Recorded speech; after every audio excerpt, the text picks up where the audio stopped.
बताया जाता है कि अगर हमें कुछ बहुत बड़ा अचीव करना है, अपना करियर, अपना गोल अचीव करना है, तो हमें दिन में 8 घंटे 10 घंटे पढ़ाई करनी बहुत ज़रूरी है। लेकिन क्या ऐसा सच में होता है?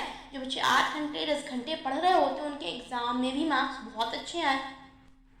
कुछ केसेस में ऐसा हो सकता है, पॉसिबल हो, मगर ज़रूरी नहीं हर स्कूल और कॉलेज का स्टूडेंट 8 घंटे और 10 घंटे ही पढ़ाई करता हो। वहीं हमारे साथ कुछ बच्चे ऐसे भी होते हैं जो दिन में मैक्सिमम 2 या 3 घंटे पढ़ रहे होते हैं और बहुत अच्छा स्कोर कर ले जाते हैं।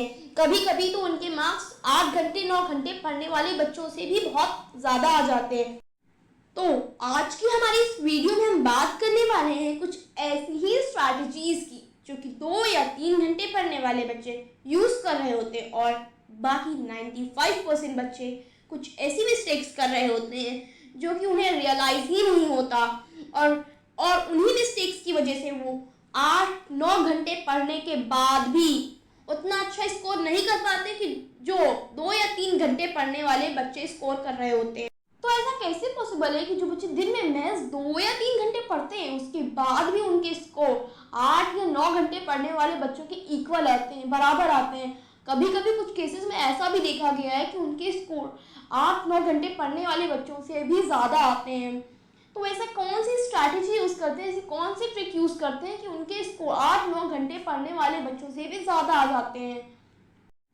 तो आज की हमारी इस वीडियो में हम बात करने वाले हैं कुछ ऐसी ही स्ट्रैटेजीज की जो कि 2 या 3 घंटे पढ़ने वाले बच्चे यूज़ कर रहे होते हैं और बाकी 95% बच्चे कुछ ऐसी मिस्टेक्स कर रहे होते हैं जो कि उन्हें रियलाइज ही नहीं होता और उन्हीं मिस्टेक्स की वजह से वो 8-9 घंटे पढ़ने के बाद भी उतना अच्छा स्कोर नहीं कर पाते कि जो 2 या 3 घंटे पढ़ने वाले बच्चे स्कोर कर रहे होते हैं। अब हम दिन में चाहे 1 घंटे पढ़े चाहे 4 घंटे, हमें हमेशा पता होना चाहिए कि हमारा कौन सा टॉपिक, हमारा कौन सा सब्जेक्ट है जो हमारा प्रायोरिटी पर है और ये पता चलता है हमें स्टडी प्लान से।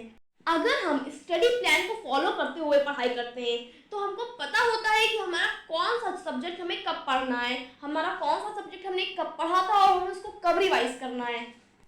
आज अगर हमने ये सब्जेक्ट पढ़ा है तो कल हमको कौन सा सब्जेक्ट पढ़ना है, ये सारा हमारे स्टडी प्लान में मौजूद होता है।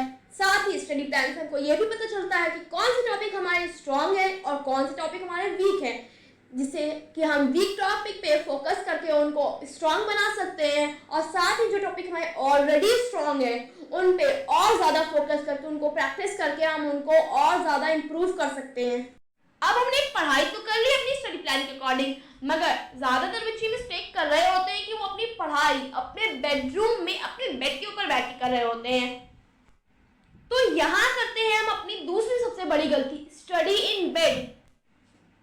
साइकोलॉजिकली ये प्रूवन है कि जो बच्चे बेड में बैठ के पढ़ाई करते हैं उनको पढ़ाई करते टाइम ज़्यादा नींद आती है, क्योंकि बेड हमारी सोने की जगह है। इसलिए हमें अपनी पढ़ाई किसी ऐसी जगह पे बैठ के करनी होती है जहाँ से हमें हमारा बेड ना दिखाई दे रहा हो। कोई ऐसा फिक्स पॉइंट चूज करना होता है जहाँ पे हम रेस्ट के पोस्चर में ना बैठें, जैसे कि हमारी स्टडी टेबल, या कोई ऐसा फिक्स पॉइंट जो कि हमारा बेडरूम और बेड से बहुत दूर हो। अब बात करते हैं हमारी तीसरी ऐसी मिस्टेक की जो कि ज़्यादातर स्टूडेंट्स पढ़ाई करते टाइम करते हैं। अब ऐसा होता है कि जो सब्जेक्ट हमें इजी लग रहा होता है उसको हम बार बार करते हैं और जो सब्जेक्ट डिफ़िकल्ट होता है, जो सब्जेक्ट हमें डिफ़िकल्ट लगता है उसको हम कम्प्लीटली इग्नोर कर देते हैं। ये गलती ज़्यादातर बच्चे करते हैं। इससे क्या होता है कि जो सब्जेक्ट उनका वीक होता है वो और ज़्यादा वीक होता जाता है। ये गलती मैंने भी की थी जब मैं अपने क्लास 12th में थी। क्लास 12th में मैंने ये किया था कि अपना मैथ जो था वो मुझे बहुत आसान लगता था, इस वजह से मैंने मैथ्स को बहुत ज़्यादा लगाया और फिज़िक्स को अपनी मैंने कम्प्लीटली इग्नोर कर दिया। इसका रिजल्ट ये निकला कि मेरा फिज़िक्स में मार्क्स बहुत कम आए, जिस वजह से मेरा ओवरऑल ग्रेडिंग में बहुत ज़्यादा अफेक्ट पड़ा था।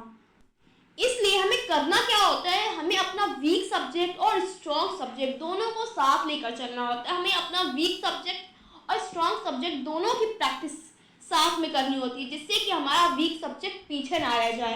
रिजल्ट जो होता है हमारा वो हमारा एक नहीं सारे सब्जेक्ट को मिलाकर बनता है। इसलिए हमें किसी भी एक सब्जेक्ट को फोकस करके बाकी सब्जेक्ट को पीछे छोड़कर नहीं चलना होता है, बल्कि सारे सब्जेक्ट को साथ में लेकर साथ में प्रैक्टिस करनी होती है, उन सब पे साथ में फोकस करना होता है, किसी भी सब्जेक्ट को इग्नोर नहीं करना होता। तो यहाँ हमारी वीडियो फिनिश हो जाती है। मिलते हैं नेक्स्ट वीडियो में कुछ इसी तरह के स्टूडेंट रिलेटेड इश्यूज़ के साथ। तब तक के लिए be motivated and keep studying.